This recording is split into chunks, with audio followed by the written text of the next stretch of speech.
এই যে পটল দর্শক ভাইয়েরা, এই যে দেখতেছেন, এটা আমার আর একটা প্রজেক্ট। এটা পটল ক্ষেতের প্রজেক্ট। ইনশাল্লাহ পটলের গাছ আল্লাহ রহমতে আমার এখন পর্যন্ত আলহামদুলিল্লাহ খুব ভালো আছে। তো এই যে পটল গাছের ভিতরে, এই যে আমি দেখাচ্ছি আপনাদের, এই যে পেঁয়াজ, এই পেঁয়াজ মূলত আমার অঞ্চলে এরকম পটলের ক্ষেতে এরকম পাতলা পাতলা করে সিটে রাখলে, এক্সট্রা করে রাখলে পরে পেঁয়াজ হয়। তো তুলে ফেলাইতেছি, আপনারা বলবেন না যে তোলেন কে, তাহলে তো পেঁয়াজ হবেই। তুলতেছি এই কারণেই, বহুত দেখাও, ওই দেখাও, এই যে আমাকে ধরো। মূলত 1 মন পটলের দাম প্রথম তুলে বেচতে পারলে পারে 4,000 টাকা মন বেচা যাবে। মানে এরা মনের একটা আশা, প্রথম যে কোনো সবজি হাটে নিলে দাম পাওয়া যায়। আর এই যে পেঁয়াজের কথা বলতেছি, এই পেঁয়াজ মূলত আমাদের দেশি পেঁয়াজ যেগুলো, সেই পেঁয়াজ এরকম পটলের খাতে মাঝে মাঝে সিটে পাতলা পাতলা রাখলে দেশি পেঁয়াজ হলে পেঁয়াজ হয়। তো এই পেঁয়াজও উঠবে চৈত মাসে, পটলও উঠবে চৈত মাসে।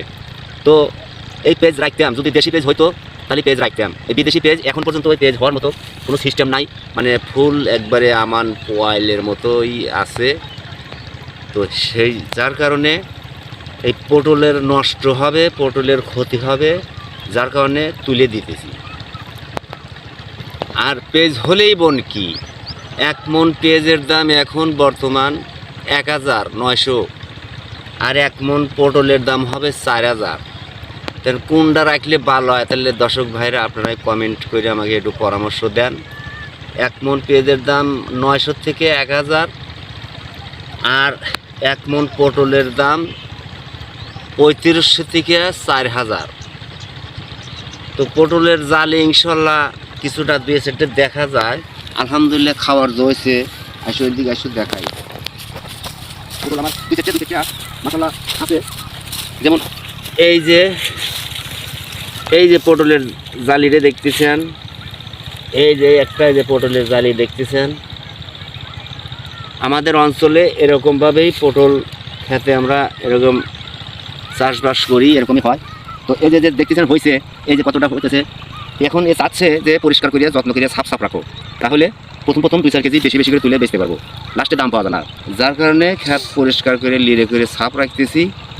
তো এটাও আপনাদের মাঝে তুলে ধরে জানানোর চেষ্টা করতেছি, এবং আমার কাজের মুহূর্ত জিনিস আপনাদের মাঝে তুলে ধরে দেখাই, জানাই, শোনাই, বোঝাই। তো আমার চেহারা ফেস দেখে আপনারা ভিডিও দেখেন না। আমি মানুষ, বয়স যেবা সেবাই হোক, আমার রং চেহারা পাকা জিনিস কিন্তু আবার দুধ দিয়ে খাইতে মজা। তো যাই হোক, দুধ দিয়ে পাকা জিনিস খাইবেন, মজা পাবেন। খালি এইটা অনুভব করে আমার ভিডিও দেখবেন না। আমি আমার কাজের ক্ষেত্রে আমি কি কথা বলি, কি জিনিস দেখাই, এগুলো যদি আপনাদের মনে ভালো লাগে তাহলে আমার ভিডিওটা দেখেন। যাই হোক, মেলা কথা বলে ফেলাইলাম। ভিডিওতে আমি গোছা কথা বলতে পারি না। আমরা আবার মানে সাধারণত মানুষ, মূর্খ মানুষ, ক্যামেরার সামনে কথা বলা যাইতাই ব্যাপার না, যে সেই লোক পারে না। তো এই সমস্ত ব্যাপারে আরও অন্য কথা আছে। তো ভিডিও লম্বা হলে মানুষ দেখে না। তো অল্পর পারি রাখলাম, বোঝানোর চেষ্টা করলাম। তো সবাই ভালো থাকেন, সুস্থ থাকবেন, আমার জন্য দোয়া করবেন। আল্লাহ হাফেজ।